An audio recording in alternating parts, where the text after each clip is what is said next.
মায়ের গর্ভেই নিভে গেল যমজ দুটি প্রাণ। জন্মের আগেই পৃথিবীর আলো দেখা হলো না তাদের। অবৈধ গর্ভপাতের মাধ্যমে 7 মাসের অন্তঃসত্ত্বা এক নারীর যমজ কন্যা শিশুর মৃত্যুর অভিযোগ উঠেছে। ঘটনাটি ঘিরে মামলা হলেও শুরু থেকেই তা ধামাচাপা দেওয়ার চেষ্টা হয়েছে বলেও রয়েছে অভিযোগ।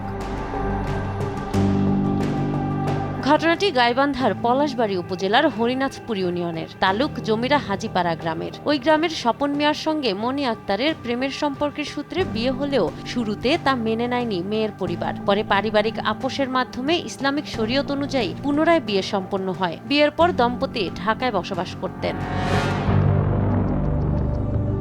মামলার অভিযোগ অনুযায়ী গর্ভাবস্থায় 7 মাসে মনি আক্তারকে বাবার বাড়িতে আনা হয়। আলট্রাসোনোগ্রাম করানোর কথা বলে তাকে গাইবান্ধা সদরে নেওয়া হয়। সেখানে ভয়ভীতি দেখিয়ে তার ইচ্ছার বিরুদ্ধে অবৈধভাবে গর্ভপাত ঘটানো হয়। এতে যমজ দুটি কন্যা শিশুর জন্ম হয়, একটি মৃত অবস্থায় এবং অপরটি কিছুক্ষণ পর মারা যায়। আমার ছেলের বউ সহ আমি ঢাকা কাজ করেছিলাম মুরগাকুল।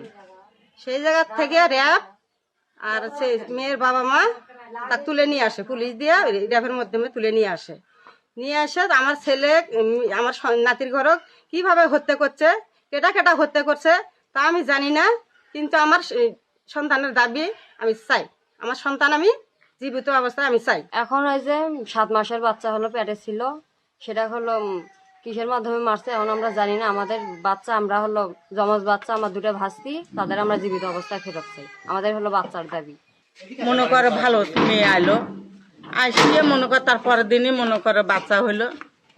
বাচ্চা মনে করে থেটারা আর একটা বাচ্চা ভালো। তো এই পরে শুনি একটা মারা গেল, সেই মরাটা ঘরের মধ্যে থুয়ে আর একটা নিয়ে গেল, গাইবান্ধায় নিয়ে গেল। এখন যে মেয়ে নিয়ে যাচ্ছে 7 মাসের গর্ভ বাচ্চা আছিল পেটে, সেই বাচ্চা নষ্ট করছে। বাচ্চা হচ্ছে বাড়িতে হচ্ছে সেবিকা নিয়েছিল, পরে একটা বাচ্চা মারা যাচ্ছে, আর হচ্ছে একটা জীবিত আসছিল, কান্না করছিল। পরে হচ্ছে সেবিকা বলছে যে এই বাচ্চাটা করছে হসপিটাল নিয়ে যে অক্সিজেন দেন। পরে আমার বাচ্চা করছে ভর্তি করার পর পরে হচ্ছে অক্সিজেন, পরে হচ্ছে বাচ্চাটা মারা গেছে। তার হচ্ছে নষ্ট হয় যে এই কথা বলছে যে আমার বাবা মা মারা ফেলছে, সেটা তো তারা ভুল মনে করে করছে। এখন আমার চোখের সামনে তো মারা গেছে, এখন করার কিছু আছে, আল্লাহর জিনিস আল্লাহ তুলে নিচ্ছে। ঘটনাটি 28 নভেম্বর ঘটলেও প্রথমে বিষয়টি গোপন রাখার চেষ্টা করা হয় বলে অভিযোগ রয়েছে। পরে নবজাতকের দাদি হাসিনা বেগম বাদী হয়ে পলাশবাড়ী আমলি আদালতে মামলা করেন। মামলায় 5 জনকে আসামি করা হয়েছে। নিষ্পাপ দুটি প্রাণের মৃত্যুর ঘটনায় এলাকায় তৈরি হয়েছে তীব্র ক্ষোভ। অভিযুক্তদের গ্রেপ্তার ও সুষ্ঠু বিচার দাবি করছেন ভুক্তভোগী পরিবার। নাহার বৃষ্টি, নিউজ ডেস্ক, দেশ টিভি।